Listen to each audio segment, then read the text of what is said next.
SIR पर RSS का बड़ा बयान सामने आया है। देश भर में एसआईआर जरूरी है, ये आरएसएस का कहना है। निष्पक्ष चुनाव के लिए एसआईआर जरूरी आरएसएस ने बताया है। समय के हिसाब से एसआईआर जरूरी है। बिहार से भी एसआईआर की शुरुआत हुई। लगातार एसआईआर का विरोध विपक्ष कर रहा है, लेकिन ये पूरे देश के लिए जरूरी है।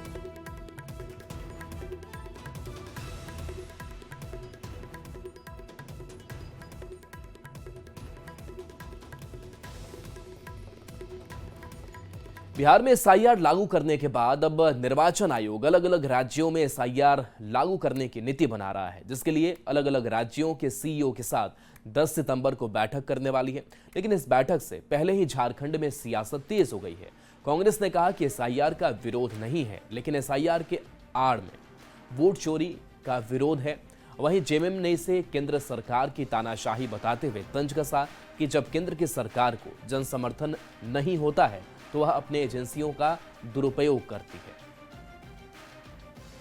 यार का मतलब है कि आप उसको खुली छूट दें।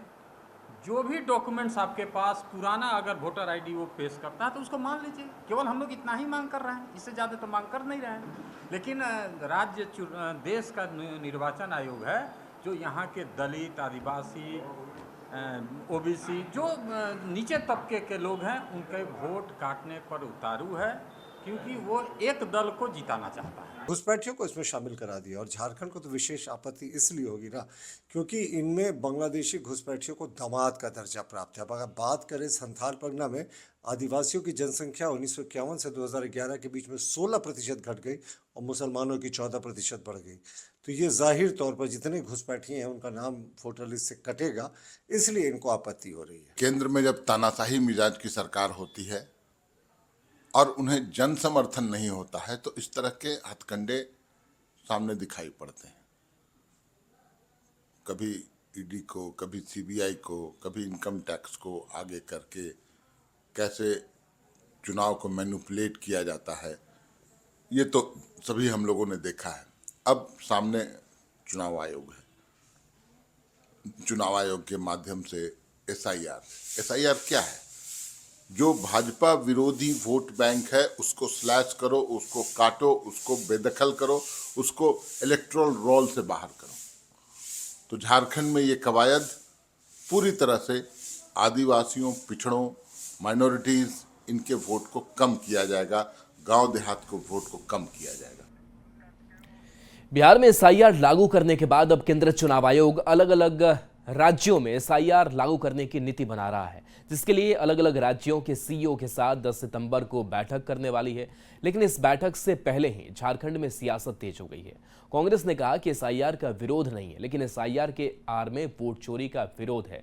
खबर जामताड़ा से है, जहां स्वास्थ्य मंत्री इरफान अंसारी ने केरल कांग्रेस के बी से बीडी और बी से बिहारी वाले पोस्ट पर बीजेपी और जेडीयू पर पलटवार किया है। उन्होंने कहा कि जेडीयू और बीजेपी के पास कोई असली मुद्दा नहीं है। यहां बिहार में 65 लाख वोटरों के नाम काट दिए गए, लेकिन उस मुद्दे पर कोई चर्चा नहीं है। कौन कहां क्या बोल गया, उसी को मुद्दा बनाया जा रहा है। जेडीयू और भाजपा तो कोई मुद्दा है नहीं। यहाँ 65 लाख वोटर का नाम काट दिए, वो मुद्दा अपने नहीं आ रहा है। अब चले गए कौन कहाँ क्या बोल दिया, उसको मुद्दा बना रहेगा।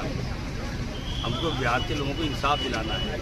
वोटर लिस्ट से नाम काट दिया, आधार से नाम काट दिया, बैंक लिस्ट से नाम काट दिया, पैसा गमन हो गया, पैसा लूट लिया आम जनता का, बिहारियों का। ये मुद्दा है।